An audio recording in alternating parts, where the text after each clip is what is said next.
दोस्तों, शब्द वो है जो किसी को भी तीखे तीर से भी गहरे घाव दे सकता है, तो किसी दुखी हृदय के लिए मरहम भी बन सकता है। शब्द वो है जिसे अगर सोच समझ कर ना बोले जाएं तो ये बवाल मचा सकते हैं। शब्द में कितनी शक्ति होती है यह कुरुक्षेत्र में लड़ा गया महाभारत के युद्ध से सिद्ध हो चुका है। द्रौपदी के तीखे और व्यंग्यात्मक शब्दों का ही तो कमाल था जिसने महाभारत जैसे युद्ध रच डाले। किसी ने कितना सच कहा है कि घायल नहीं था मैं किसी तीरों कमान से, वो शब्द बेरहम था जो निकला जुबान से।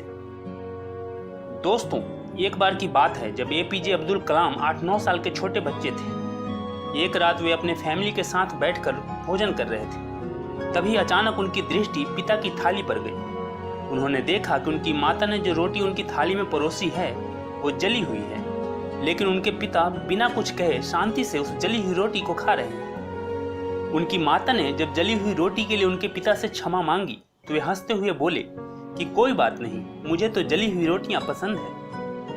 यह बात सुनकर छोटे अब्दुल कलाम को बहुत आश्चर्य हुआ।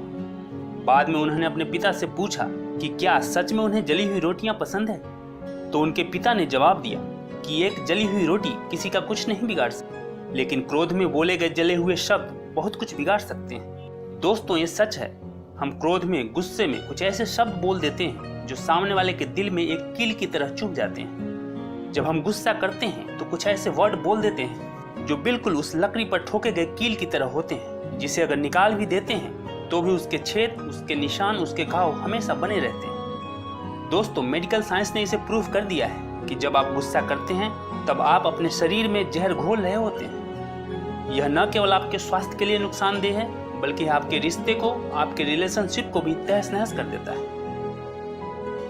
दोस्तों, थॉमस अल्वा एडिसन जब प्राइमरी स्कूल में पढ़ते थे तब एक दिन उनके टीचर ने उन्हें एक लिफाफा दिया और कहा कि इसे ले जाकर अपनी माँ को दे देना।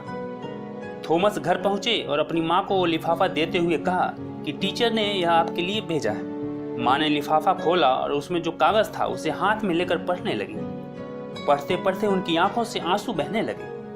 थॉमस ने माँ से पूछा कि इसमें क्या लिखा है माँ, जिसे पढ़कर तुम रोने लगी? माँ ने आंसू पोंछते हुए कहा, इसमें लिखा है कि आपका बेटा बहुत होशियार है और हमारा स्कूल नीचे स्तर का है। हमारे अध्यापक भी ज्यादा शिक्षित नहीं है, इसलिए हम इसे नहीं पढ़ा सकते। इसे अब आप खुद ही शिक्षा दीजिए। दोस्तों, उस दिन के बाद से माँ खुद उसे पढ़ाने लगी और थॉमस माँ के मार्गदर्शन में पढ़ते रहे, सीखते रहे और आगे बढ़ते रहे। कई वर्षों के बाद माँ गुजर गई, मगर तब तक थॉमस एक फेमस साइंटिस्ट बन चुके थे। उन्होंने फोनोग्राफ और इलेक्ट्रिक बल्ब जैसे कई महान आविष्कार कर लिए थे।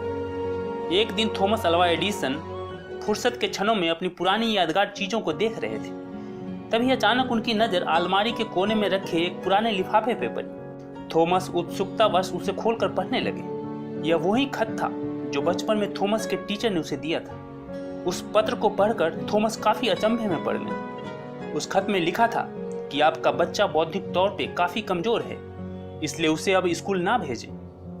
पत्र पढ़कर थॉमस की आंखों से आंसू झरझर बहने लगे और वह घंटों रोते रहे।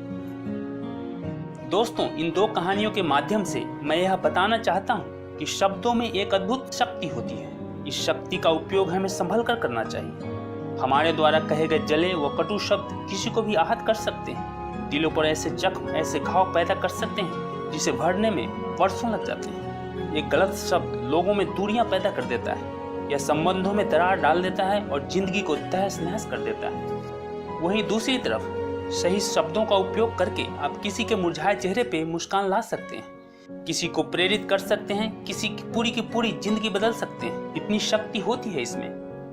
थॉमस अल्वा एडिसन की माँ ने केवल कुछ शब्दों का फेरबदल करके, सही शब्दों का इस्तेमाल करके ही एक दिमागी तौर पर काफी कमजोर बच्चे को सदी का महान वैज्ञानिक बना दिया था।